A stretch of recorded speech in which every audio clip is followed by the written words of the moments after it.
Godmorgen Lygten. Så blev det mandag morgen. Det blev fællessamling.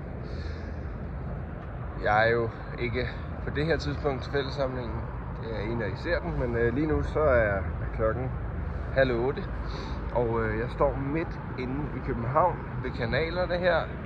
Der er en havnebus. Og jeg cykler hver morgen, når jeg skal på arbejde. Så cykler jeg over Knippelsbro herover. Og det er simpelthen, jeg elsker simpelthen den cykeltur igennem byen. Og så tænkte jeg, nej, sådan en her dag, hvor det er, lige nu er det -1 grad, og solen skinner, og det er bare fantastisk jo. Så tænker jeg må simpelthen lige stoppe op og nyde det lidt. Og så tænkte jeg, så laver jeg lige min fællessamling. Så nu bliver den lige på video, i stedet for det mig, der står og taler live her. Men det er faktisk lidt sjovt, fordi jeg havde tænkt over, hvad jeg gerne ville sige i dag. Og jeg havde faktisk fundet på noget, og så kom jeg herind. Og jeg havde tænkt mig at sidde her. Jeg sidder lige ved den sorte diamant, ikke? Jeg havde tænkt mig at sidde her. Og så da jeg kommer ind, jamen så opdager jeg simpelthen, at der er et kæmpe citat skåret ned, eller hvad det er, skrevet ned i den her gangbro, hvor jeg sidder. Nu sætter jeg mig lige. Jeg skal nok vise citatet om lidt. Men så der er lidt, der sådan en løbetur om morgenen. Nå. Jeg tænkte på ordsproget, der hedder, man skal yde for at kunne nyde. Og det er nok mange gange rigtigt, og måske også nogle gange ikke helt. Men jeg er sådan en type, der rigtig godt kan lide at yde først for at nyde. Og hvad betyder det egentlig? Det betyder at yde, det vil sige, at man gør noget. Og nyde, det er jo at noget er dejligt, ikke? Så hvis nu for eksempel jeg har lektier for, og jeg har en pizza, der skal spises, så vil jeg være typen, der altid laver min lektie først, fordi så kan jeg meget mere nyde min pizza. Og andre typer er dem, som bare, de skal bare have det lækreste først, og så får de lavet deres lektier til sidst. Men jeg er virkelig typen, der elsker at kunne yde, før at jeg kan nyde. Og nogle gange, så ville det faktisk nok være meget godt for mig, hvis jeg kunne sige, lige nu, så skal jeg faktisk bare nyde at være i det her. Men alligevel det her med at yde for at kunne nyde, det synes jeg på mange måder har noget rigtig godt. Fordi der er noget i at sige, nu gør jeg en indsats for, selvom det måske er hårdt, og selvom det måske er lidt ubehageligt, fordi jeg tror på, at det bliver godt bagefter. Og det er faktisk rigtig meget det, vi gør på Lygten. Det er det, som nu er 8. klasse ikke i dag, fordi de er på praktik.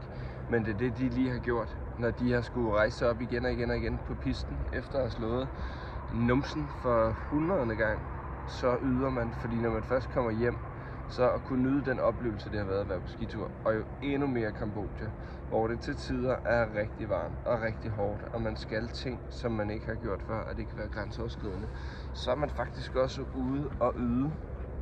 Men når man er kommet hjem igen, så tror jeg, at 9. klasse vil skrive under på, at det var en ret fed oplevelse, og en oplevelse, som har været med til at sætte tingene lidt i perspektiv.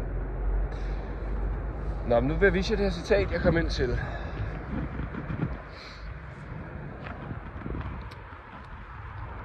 Nu står det selvfølgelig spejlvendt. Nå, jeg læser det højt for jer. Der står: det er ganske sundt, hvad filosofien siger, at livet må forstås baglæns, men derover glemmer man den anden sætning, at det må leves forlæns. Og så står der her, at det er altså, jeg ved ikke, hvordan jeg kan sige det. Nå, men det er altså Kierkegaard, der har sagt det. Og typisk så bliver det forkortet lidt til, at Kierkegaard har sagt, livet må leves forlæns, men forstås baglæns. Og hvad betyder det? Jo, det betyder jo, at vi lever jo forlæns, altså tiden går fremad, sjovt nok. Så man lever hele tiden, og så nogle gange, når man har gjort noget, så tænker man tilbage og tænker, nå ja, det var sådan det var, så vi forstår det baglæns. Og det er faktisk rigtig, rigtig godt. Og jeg synes faktisk, det hænger lidt i tråd med det der med, at nogle gange, jamen, så er man i, at det nogle gange er lidt hårdt, og man har mange lektier for, og man skal tidligt op, og nogle gange så er vejret jo ikke så fantastisk som her. Og så er det bare, ja, så er det bare lidt hårdt. Men når der så lige er gået noget tid, og når man lige kommer over på den anden side, nogle gange så er det nogle dage, der går, så forstår man, okay, det var faktisk ret godt. For eksempel, hvis man har en vigtig aflevering for, det var faktisk ret godt, jeg lige fik taget mig sammen, fordi jeg kan faktisk se, nu forstår jeg faktisk det, vi skulle arbejde med den her dag. Eller hvis man, når man har stået op mange gange tidligt, og man synes, det er rigtig hårdt, så kan det være, at senere, når man skal have et job, så tænker man tilbage på dengang, man gik på Lygten skole og tænkte, hvor var det faktisk godt, at jeg lærte at stå op klokken 7 hver morgen, eller hvornår I nu står op. Fordi nu har jeg faktisk lært at stå tidligt op, for at komme på job. Og på den måde, så er der nogle ting, som man gør, selvom det er hårdt, og selvom det kan nogle gange være lidt irriterende og lidt hårdt i øjeblikket. Og så gør man dem alligevel, fordi man ved, eller man tror på, at senere hen, så bliver det faktisk rigtig, rigtig godt. Og så tænkte jeg, hvilken bedre måde at vise det på, eller hvilken bedre måde at fortælle det på, end lige at vise det. Og noget, der er rigtig, rigtig hårdt, og rigtig, rigtig ubehageligt, men rigtig, rigtig dejligt bagefter. Det er at hoppe i det der vand. Og nu skulle jeg måske have klippet inden, sådan så jeg kunne have lavet være med at gøre det, hvis jeg ikke ville gøre det, fordi ellers er de sidste 6 minutter her, hvor jeg har sagt alt det her spildt. Så nu er der nok ikke så mange veje uden, så meget andet at gøre, end bare at gøre det. Så I skal altså... Jeg ved ikke, om I kan se. Okay. Klokken er... ja, det har jeg sagt. Klokken er 7:30. Men temperaturen er -1 grad, så der er så frostgrader udenfor. Men altså, man ved også bare, når man har været i, og man kommer op, så er det så dejligt. Så det vil jeg lige gøre nu.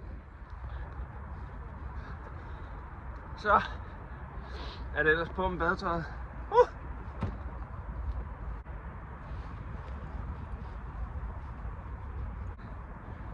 Okay. Det bliver koldt det her. Men også dejligt på den anden side. Og så tænker man, jeg glæder mig til lejr, når det er så dejligt vejr. Nå. Er I klar til det?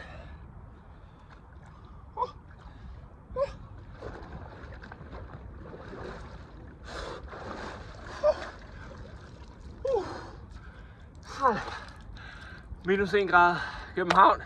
For se, jeg damper. Det var dejligt, hva'? Okay, det er faktisk overraskende, hvor lidt koldt det er allerede, når man kommer op. Så nu vil jeg tage tøjet på igen. Så vil jeg cykle ind til Lygten. Så glæder jeg mig til at se jer. Og så husker vi på, nogle gange, så kan der være noget, som er lidt hårdt. Og som man ikke gider. Og som man tænker, hvorfor skal jeg det? Hvorfor skal jeg tidligt op? Og hvorfor skal jeg lave de lektier? Hvorfor skal jeg spise sundt? Og hvorfor dit og hvad for det? Men prøv at huske på det der med, livet leves forlæns. Det forstås baglæns. Nogle gange, så må man yde for at kunne nyde. Så er der noget, der er hårdt. Men når man kommer om på den anden side, så plejer man faktisk at finde ud af, hvad man har lært af det, og hvor godt det egentlig var.